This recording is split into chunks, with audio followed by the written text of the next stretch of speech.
Hi, let's talk about ASTERIX. Now, this is the latest Papercutz collection. They do these 3-in-1 things. They did it for Smurfs as well, but they've been doing it for ASTERIX. I had the volume 1 of this. ASTERIX is something that I grew up with, actually. I mean, it's funny because I collected DC and Marvel and everything, but ASTERIX was a European comic album series from Goscinny and Underzo. Goscinny died in the 70s. Underzo died in like 2020 or something. He lived to a ripe old age. But they created a character called ASTERIX, and all of his satellite characters, Getafix, Obelix, all these dogmatics, all these characters. They were Gauls who lived in ancient France and fought against the Romans, who tried to take over all the land, and they couldn't take over this one tiny village because these guys get a magic potion that makes them super strong from Getafix over here. And I was mesmerized by these stories. They were in English when I was a kid. They were in these big albums that were printed in English. I also grew up with Tintin as well. And I read those at my public school library. So that's where I got them from mostly. And of course, come to know as I get older that ASTERIX is huge in France, huge in Europe. He's basically their Mickey Mouse. He has his own theme park. So I saw these ASTERIX and the Actress, ASTERIX and the Class Act, ASTERIX and the Falling Sky, and I was like, oh, I gotta get this because I haven't read those. I read up to ASTERIX and Son because at the time, Goscinny was dead, Underzo was very old, and I was like, oh, that's the last of the ASTERIX comics, but they went on and on and on after that. A lot of stuff was from old material or written by other people and drawn by Underzo, or written and drawn by Underzo. So, alright, let's take a look at the spine here. And it says, collecting books 31, 32, and 33, written by R. Goscinny and A. Underzo, illustrated by Underzo. And this is volume 11. And this is smaller than the albums, which were a lot bigger looking. ASTERIX and the Actress, ASTERIX in the Class Act, and ASTERIX in the Falling Sky. We'll take a look at these very quickly. I don't want to go through the entire book. It's brand new. You can take a look yourself to buy it yourself. There's ASTERIX right here. There's a whole bunch of different graphic novels.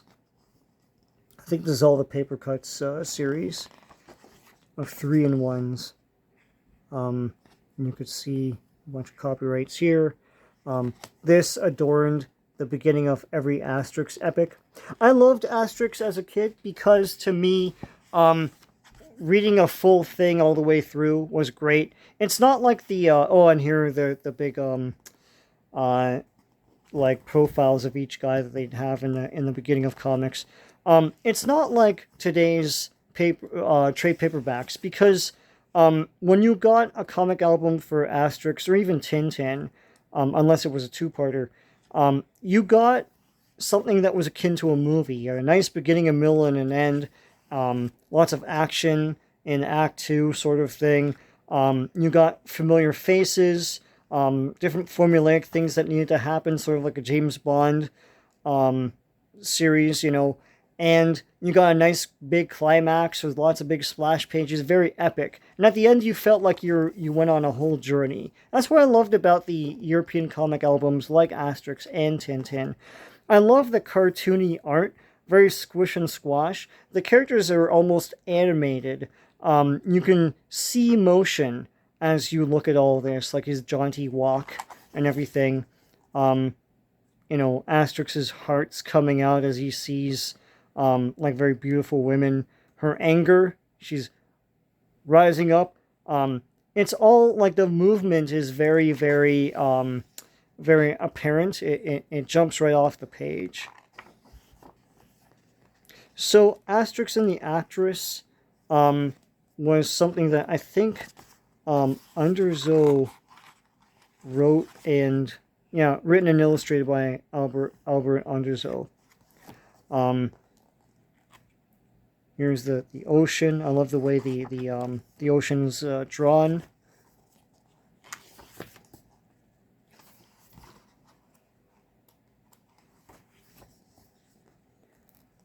So Asterix can drink a magic potion and get like superhumanly strong. Obelix fell into a vat of magic potion when he was a baby, so he's just always strong. He's a big dumb oaf, right? But he's a big lovable dumb oaf.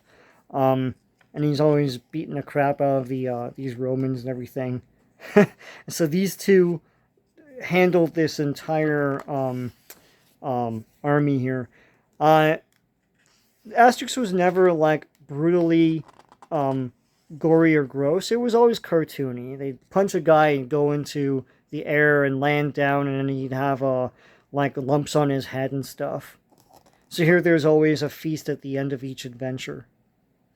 Asterix in the class act is credited to Gosling and Underzo, even though Gosling had been dead since the 70s. And the reason why is because it's a bunch of short stories, 14 all-new stories, short stories that they had worked on over the years, and most of the short stories have a little note at the beginning of them talking about how they came to be, right? At the rate of 52 issues a year, Paul's editorial team would rack their brains for themes to bring to the comic magazine. So they're talking about the comic magazine that Asterix was in, and what Gosling and Underzo were working on. So here is, one story, and this is a 2-page story. And here's a cover of a magazine that Asterix is in. Pretty cool stuff. With a bunch of like live actors and stuff there. And another short story. This is very interesting. Like I haven't read this yet, so I'm just like looking through it a bit here. So each short story has its own story about how it came to be, and what the thought behind it was, what the inspiration was. Pretty cool stuff. I snuck ahead and saw some stuff like this, for example, where it's like very early versions of the characters. And here's a nice painted weird interpretation. December 11, 1969. Look at this. They're like in space and stuff. It's different interpretations. Pretty cool stuff. 1986.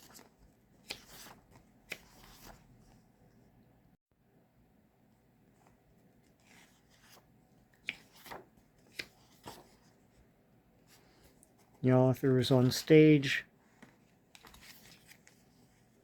Here they are drawn. Pretty cool. There's a whole family tree of Obelix. And different interpretations through the years.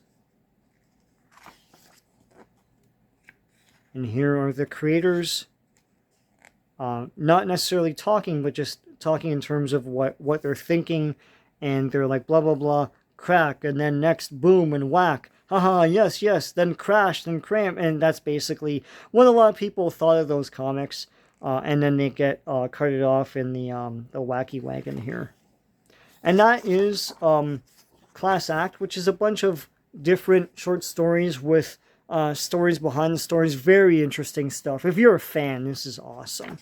And next is Asterix and the Falling Sky. I think this was Underzo's last one where he wrote and illustrated it. Don't quote me on that, but this is the first time, I think only time up to now, I could be wrong, where there are science fiction elements in an Asterix story. And this was also, so he dedicates it to his brother Bruno. And also he dedicates it to Walt Disney, who, famous and phenomenal druid that he was, allowed some of my colleagues and me to fall into the cauldron of magic potion, to which he alone held the big secret.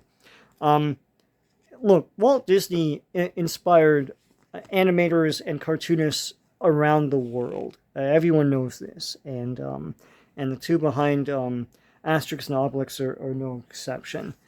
So yeah, this is a wacky story. There's an alien involved. There's a super guy involved. It's pretty cool stuff. I love all the cartooning of this. It's fantastic. Another epic adventure with a lot of commentary about the French cartooning and comics industry at the time. Pretty cool stuff. Here's a bunch of Supermen with a bunch of like laser, robot monsters. And it looks like they're taking cells from a cartoon, but they're not. It's all drawn. Underzo was a master. I think he was in his 90s when he passed away. There's a lot of Walt Disney of the 40s sensibilities in this design. Mickey Mouse for sure. You could see like other things like Bone and stuff, which took from inspiration from old Walt Disney cartooning. So there you go. Afterward, and so write up about the stories and the creators. So that's what you get with this this collection. This came out about maybe 2 or 3 weeks ago. But if you don't know anything about Asterix and Obelix, give one of them a try.